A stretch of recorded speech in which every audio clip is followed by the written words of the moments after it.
Our Neff dishwasher has developed a small leak. This is the same dishwasher that Bosch make. Now, in many cases, you may not even be aware there's a small leak until you open the dishwasher door like that and the dishwasher doesn't turn off, or you may see the red tap symbol here, or you may come back in the morning and find that those pumps are still running down there. I'm going to show you how to fix that leak by replacing these O-rings here, probably the most expensive O-rings I've ever bought. These 4 O-rings are £16. That is the part number there. To change those O-rings, we're going to be taking off this section here, and the O-rings are here, and the one that usually leaks is that one just there.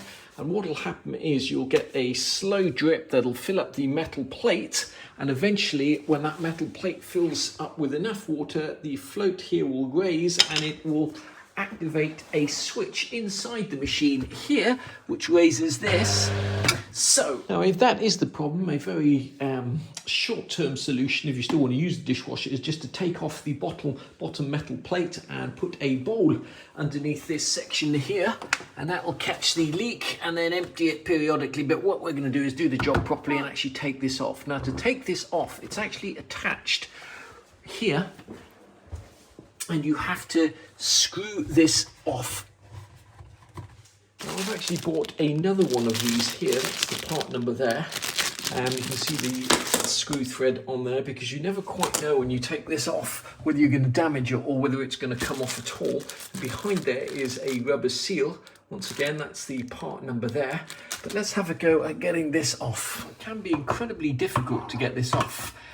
What I do is I just put a big flat blade screwdriver in there and tap very gently without breaking these fins until it screws off. Got it loose. You should find that just screws off, whoops, like so. We'll give that a good wash, and there'll be a seal behind here as well. Screw that out, you'll see that this now comes loose. As I say, we are going to replace that seal as well. There we go. Once you've unscrewed that bit there, we're going to click out this plastic pipe separator, and then we're going to undo that hose clip there. Now, there is going to be some residual water, so my advice would be to get some towels underneath. When you start this job, you want to turn the water off, like so. First off, we're going to take out this plastic clip here, and the easiest way to do it is get your finger behind and just squeeze, and then it should click out like so. You'll notice that this is full of water up to here and in here, so you get a bowl or something to drain that water out, because when you pull that up and undetach these 2 O-rings here, that water's going to come gushing out. Just need to get a pair of pliers on this here and squeeze it together, and you should be able to wiggle that down. Sometimes you can actually replace these O-rings without having to detach these hoses. We're going to give that a go first, but there will be water coming out when you pull this up. That wasn't too bad, and you can see now we've got easy access to these O-rings. This here is the offending O-ring. Before you fit the new O-rings, that you completely clean out any greasy residues from these holes so that the O-rings sit flat on those surfaces, because that grease there is one of the reasons why those O-rings tend to leak. This piece here, you can actually replace this and get a new elbow. We're just going to clean it out there. Now, we've thoroughly cleaned this elbow out here. In the kit, they only send you 4 O-rings, one here, one here, one here, and one here. So my advice would be, you're probably only going to have this one leaking, is change them all, but keep these 2 here as spares. You can use a little bit of lubrication when you put the new O-rings in, but whatever you do, do not use a petroleum-based lubricant like engine oil or 3-in-1 oil.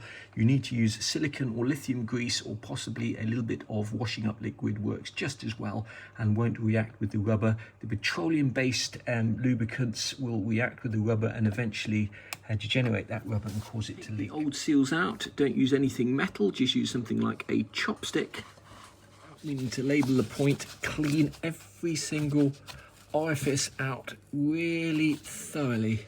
Notice when you push these seals in, they are much tighter, which is exactly what you want. Got those new O-rings in there. We're going to go one step further and actually just detach these hoses. There will be a load of water that comes out when we do that, but I'm just going to have a go at cleaning some of this gunk out. Not that it affects the machine in any way, shape or form, but I'm going to have a go at doing that. These hoses just pull straight out. There will be some water inside that and inside here, so make sure you've got a bowl or something underneath. Get these two pipes mixed up. In our case, it's the greasy yellow pipe that goes on the outside, and while you're there, clean up any grease around the outside. You might have your own method for cleaning this out. What we're going to do is get a hose down the end there and shoot water out there. As I say, this got mold and stuff is not going to affect the running of your machine. It's purely an aesthetic thing, and you'll never actually see it once that's in the machine. We've just put some standard washing up liquid down there, and we're just using a metal coat hanger to dislodge that, and we'll pour that down the drain. Get some of this mold and grease out, but not all of it.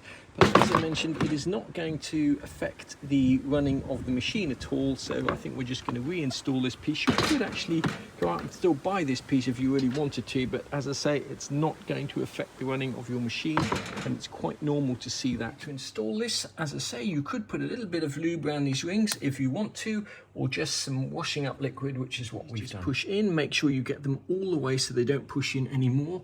Now similarly, these will just push down. This is pressed all the way in, and that screw there will be central, and then we're ready to reattach this clip and then reattach the inner seal there. When you're putting any seal, whether it's on a car or a washing machine, that you really clean the surfaces thoroughly so that the mating surface is absolutely flat. A new seal on there. It's easier to mount the seal on this side and then push this through. We've also bought a new one of these. We didn't break the other one, but when you screw this on tight, it'll pull that seal in all the way. Screw that on by hand, putting your hands in the fins. You don't need to go too crazy.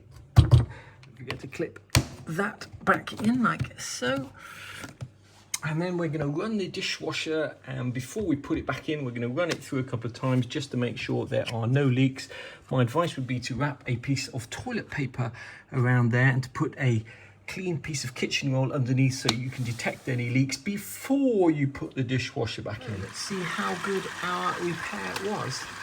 So far I can't detect any water leaking from any of these fittings. I'm not really expecting it to. If you don't want to pay £16 for 4 O-rings from Neff or Bosch, you can go along to these guys here, Polymax, and see if they can supply some O-rings. You're going to need material EPDM. Internal diameter is going to be 10mm, that's a little hole inside, and the thickness of the O-ring is going to be 5mm. So there you go, 37p, a little bit less than the £4 that Bosch or Neff charge. Now obviously you don't need to know the external diameter, because the external diameter is just the internal diameter plus 2 of these, which in this case is 20mm. Company only sells a minimum of 8 O-rings, cost you £2.96, or including VAT £3.55, and they will post them out to you for free in second-class mail.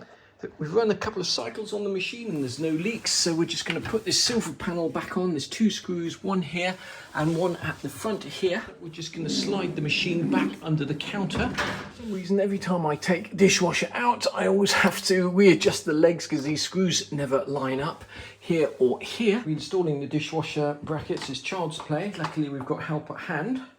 Now, this plastic screw here, I did think that was to release the metal plate, but it's not. It's to adjust the back leg on this thing. So if you need to adjust the back leg to even the dishwasher up, it's that screw there that does that. Dishwasher's back in. My lovely wife is happy again. I think we can call that job done.